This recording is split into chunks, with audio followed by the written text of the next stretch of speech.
자, 우리가 앞에 보세요. 앞에 봐요.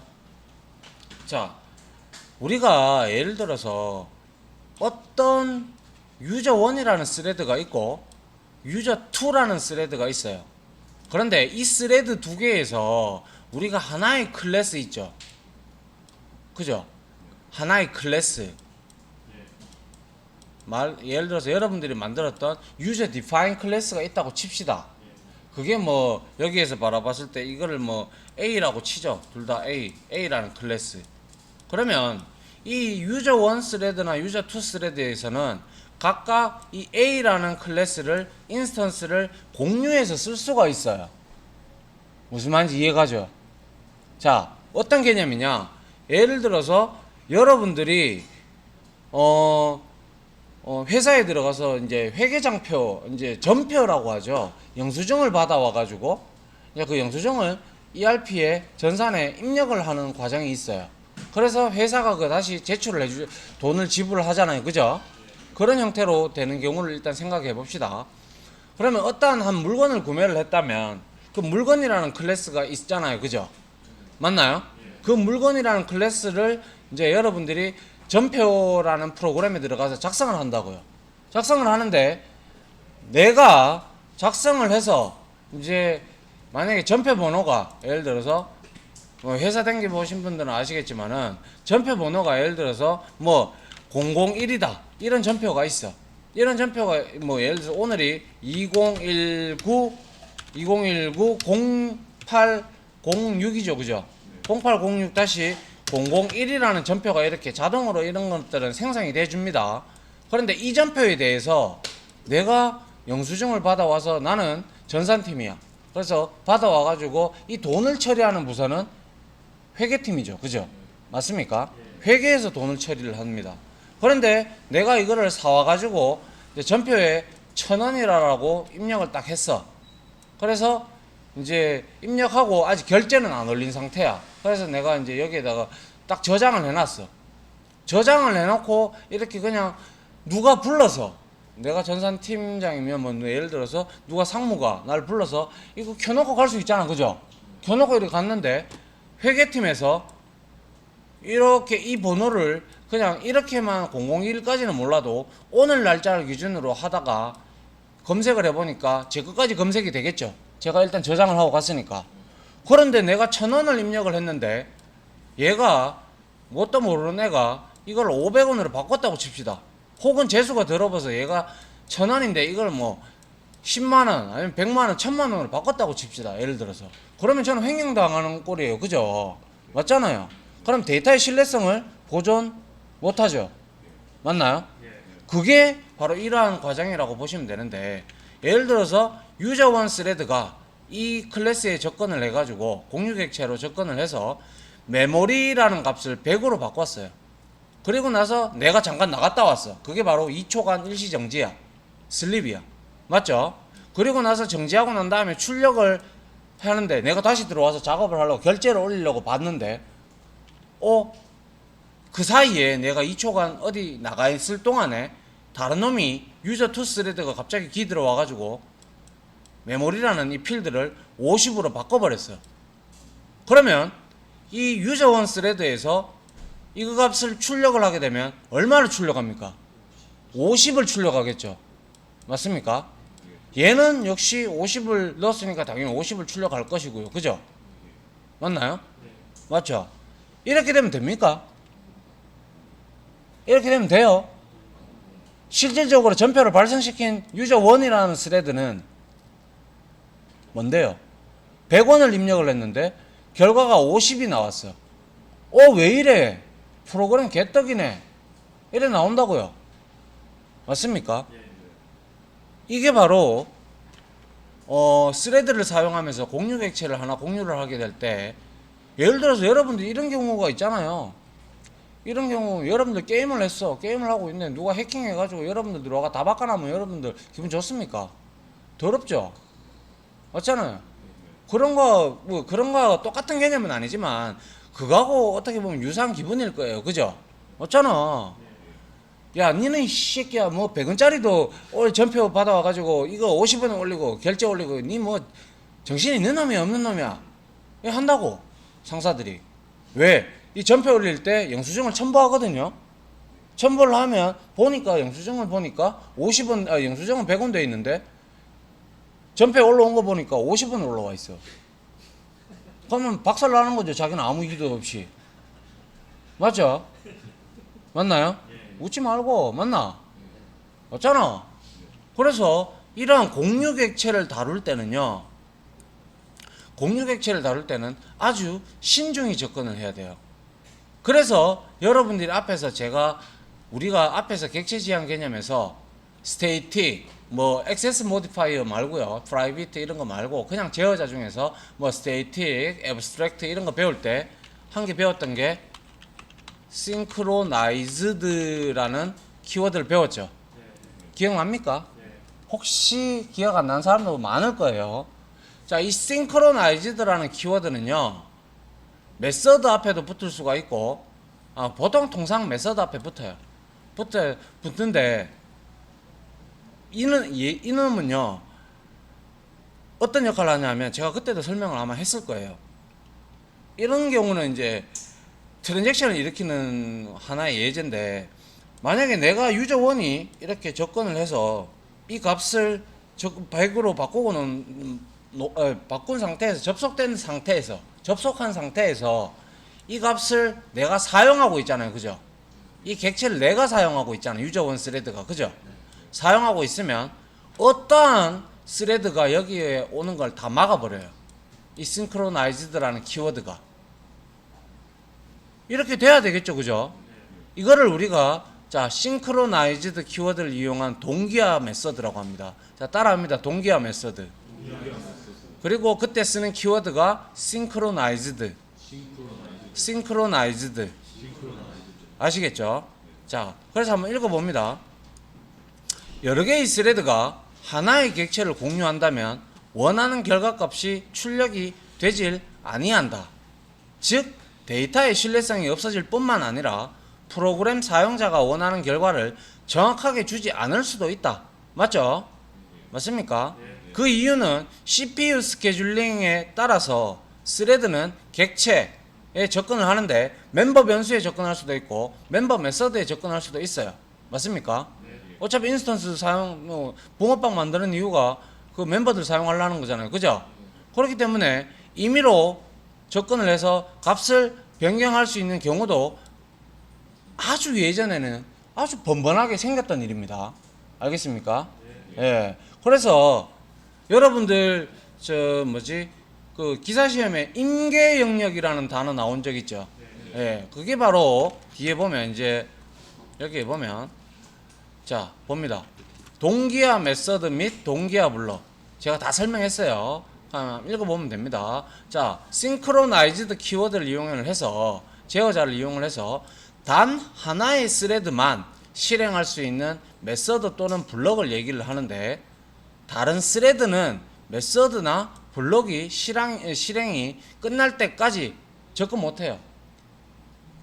아까 위에 여기와 같은 그림으로 유저 1 스레드가 여기 이 객체 캘큘레이터라는 객체에 접근했을 때는 얘 유저 2, 유저 3 다 접근 못해요. 막아버려요.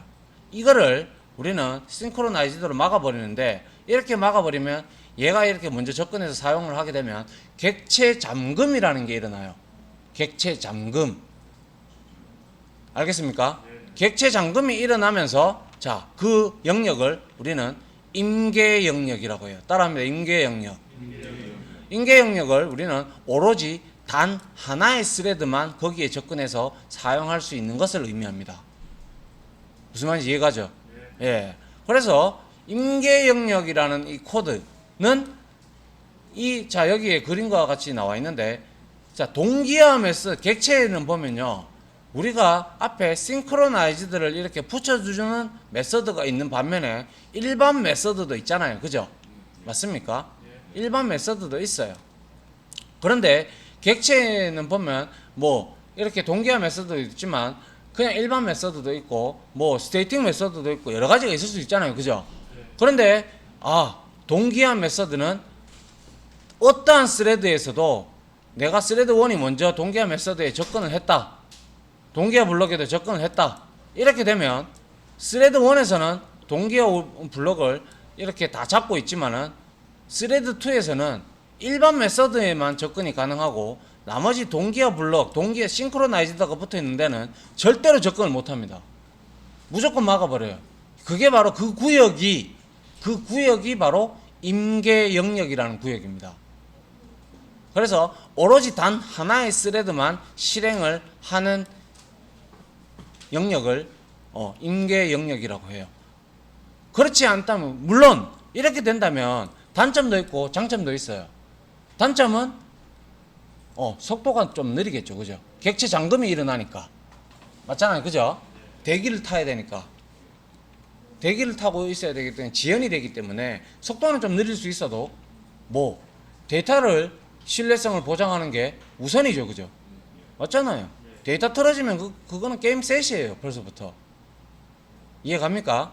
야, 그래서 메서드 앞에다가 선언부에다가 우리가 스테이틱 같은 거 붙이는 그 자리에 싱크로나이즈드라고 이렇게 붙여주면 이건 동기화 메서드가 됩니다. 그래서 어떤 스레드가 이 메서드를 접근을 딱 하면 스레드 2나 3나 이런 데에서는 절대 이걸 다 실행할 때까지는 접근 못해요.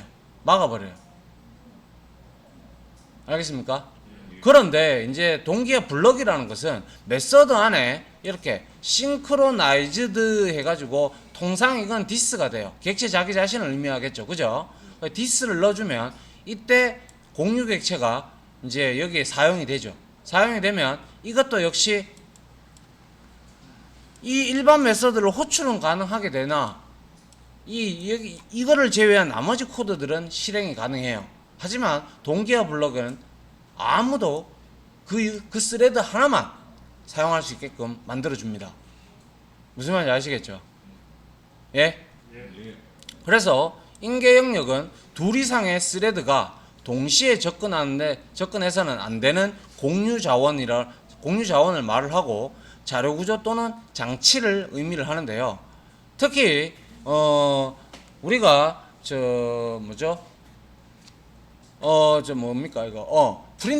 프린터를 예를 들면 프린터는 시리얼 포트를 통해 가지고 데이터가 전송이 되는데 그 데이터가 전송이 될 때 내가 먼저 쏘고 얘가 먼저 쏘고 이게 없잖아요. 얘는 차곡차곡 큐의 방식으로 스플링이 된단 말이죠. 맞습니까? 그래서 얘는 내가 접근을 딱 한번 했다가 내 거 출력하고 그 다음 것도 출력하고 이래 된단 말이죠. 맞습니까? 그와 유사한 것이 바로 이 동기화 메서드입니다. 이해 갑니까? 예? 이거는 코드를 쳐봐야 알아요. 여러분들이 코드를 직접 쳐봐야 안다고요. 그래서 제가 지금 이거 예제가 파일이 무려 8개나 있어요. 그래서 지금 오늘은 다 못 치고요. 일단은 이거는 제가 오늘 여러분들이 한 번 듣고 이해할 수 있는 사람은 거의 없어요. 몰라, 문석이는 이해할란가? 여튼 자, 그래서 이 그림을 보세요. 아까하고 그림이 달라진 게 뭡니까? 유저 원 스레드에서 이 캘큘레이터라는 공유 객체에 접근했을 때 얘는 메모리를 100으로 바꾸고 밖에 나갔다 왔다가 다시 출력을 해도 그대로 100을 출력하겠죠, 이때는. 맞죠?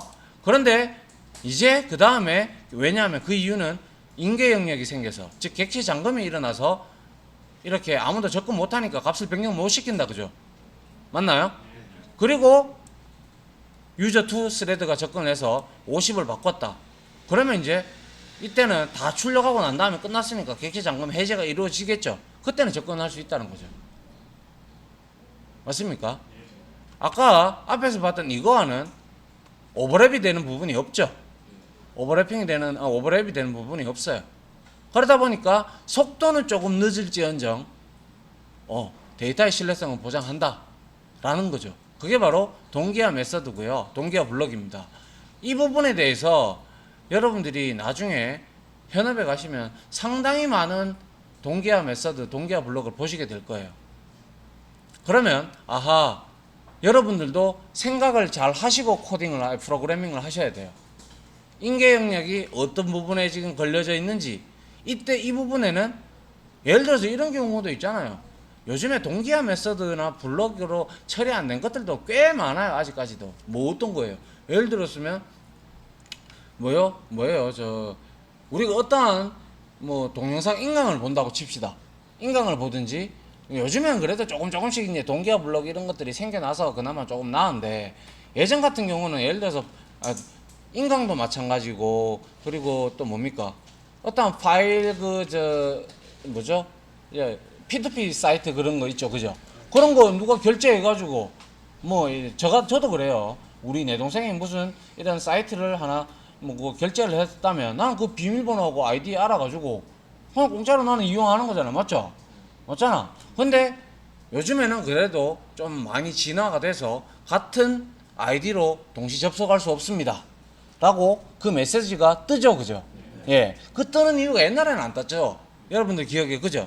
옛날에는 안 떴어요. 옛날에는 뜬 프로그램이 별로 없었어요.